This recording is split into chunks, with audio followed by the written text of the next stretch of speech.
All right, today I'm testing out the Moment Cinebloom 10%. I've actually never used filters in any of my videos before other than just ND filters and UV filters.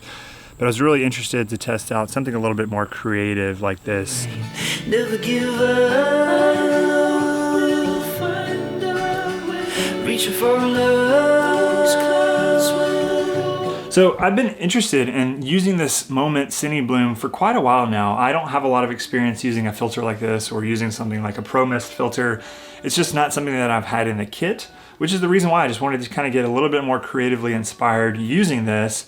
And so I went out this morning, the light was really nice this morning, my son was playing, and I captured some test shots using this, and I wanted to just do a comparison. So if I put the footage on there without any kind of filter, you can see just the sharpness of everything.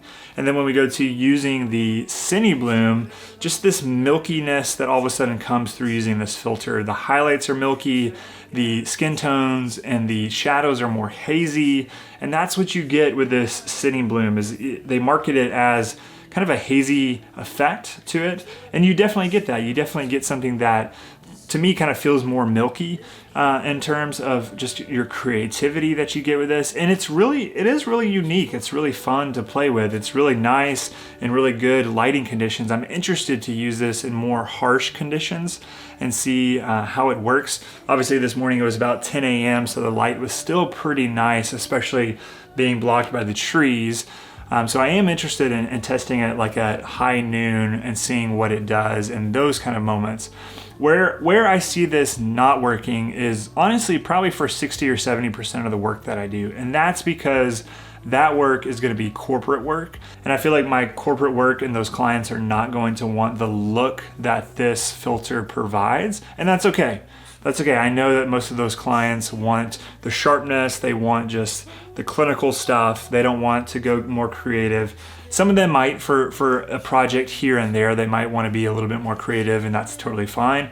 Where I see this really doing well is for more of your narrative work, for more documentary work, short films, and then I see this working really well for fashion and product videos within the fashion industry. And the reason for that is because it just makes skin just look so smooth, and it eliminates a lot of wrinkles, eliminates a lot of imperfections. Maybe it doesn't completely eliminate it, but it just smooths it out. Again, in my own words, it kind of provides this milky texture, and that's really nice when you're shooting fashion, when you're shooting product in terms of fashion, or you're shooting clothing and things like that. It just makes people's skin look much nicer.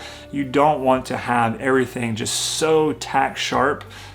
You want things to look smoother and just look nicer and cleaner in that way, especially when you're advertising clothing and fashion or makeup, hair product, those kind of things. This I can see this working really well. So I'm going to put a little bit more of my test footage on the screen.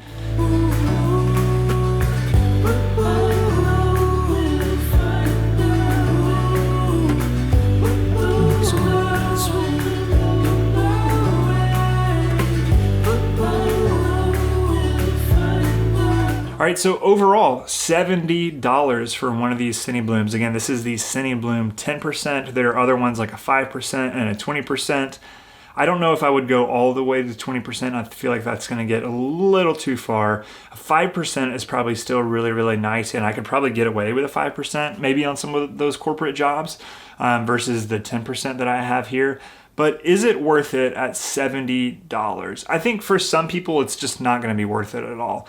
But for me, $70 isn't insane. It's not a crazy price. It's not $200. If this were like $200 or $150, I would probably stay away from it. But it being $70, it's something that is really unique and really nice that I can just tuck away into the kit. I can have it on shoots that will allow for it. I can pull it out and use it, and I think it's going to add some really nice, unique creativity to the shots that I get, where those projects allow for it. So yes, at $70, I think it's worth it. I think it's fun. I think it's creative. It's unique. It's different. And I'm excited to get some projects here soon that I can use this on and show you all more of the footage using this.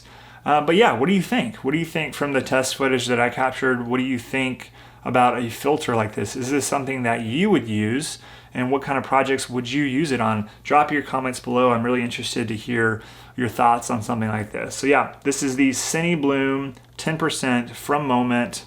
Really interesting. I'm excited, and it does kind of give me a little bit of a creative spark to want to go out there and shoot some stuff that's different than what I typically shoot because of a little cool little filter like this. All right, if you like this video, hit the like button. If you haven't subscribed and you're enjoying this channel, please hit the subscribe button, and I will see you all on the next video.